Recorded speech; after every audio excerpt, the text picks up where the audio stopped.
Assalamualaikum warahmatullahi wabarakatuh.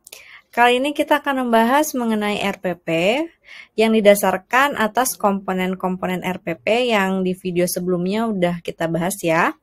Dan untuk pengembangan RPP ini akan ada beberapa part video agar nanti saudara akan lebih mudah untuk memahami dalam pengembangan RPP ini.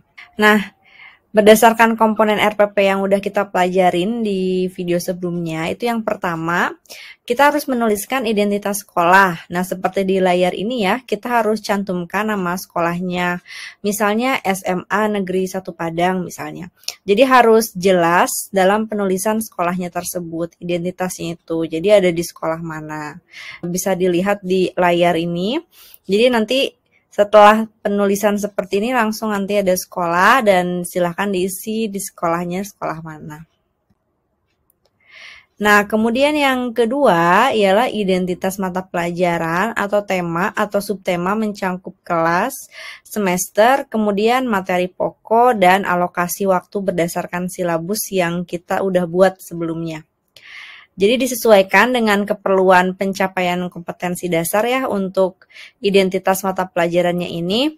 Seperti yang terlihat di layar, jadi identitasnya itu jelas di RPP-nya. Misalnya gini, diperuntukkan untuk mata pelajaran sejarah, kelas 12, semester ganjil.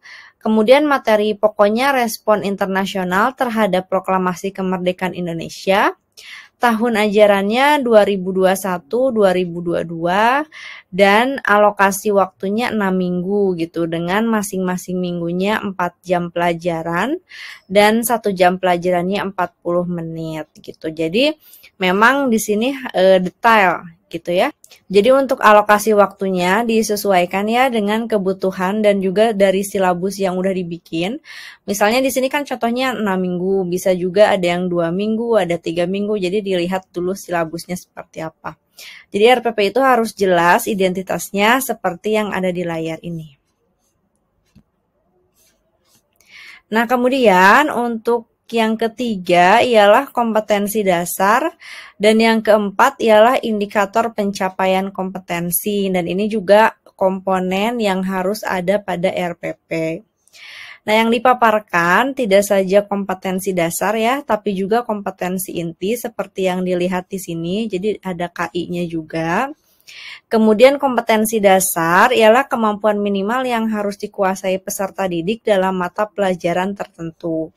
Nah, sebagai rujukannya itu adanya penyusunan indikator pencapaian kompetensi tersebut.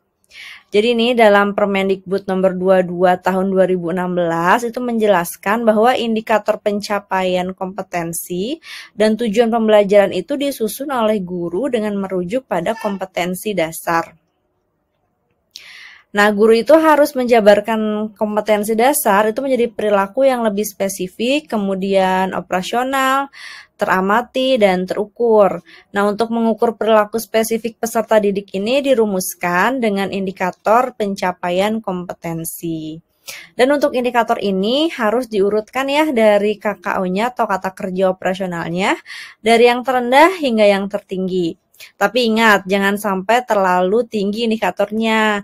Nanti malah terkait dengan kompetensi dasar berikutnya gitu. Jadi kalau dilihat dari layar ini, kita hanya fokus pada kompetensi dasar 3.1 aja gitu. Jadi dilihat di KKO-nya di sini menjelaskan, kemudian ada juga mengklasifikasikan dan juga mengevaluasi. Nah, untuk mengevaluasi kan jelas ya lebih tinggi daripada menganalisis. Ini boleh ya, nanti bisa dilihat lagi dari bagaimana cara pembuatan indikator dengan UKRK itu.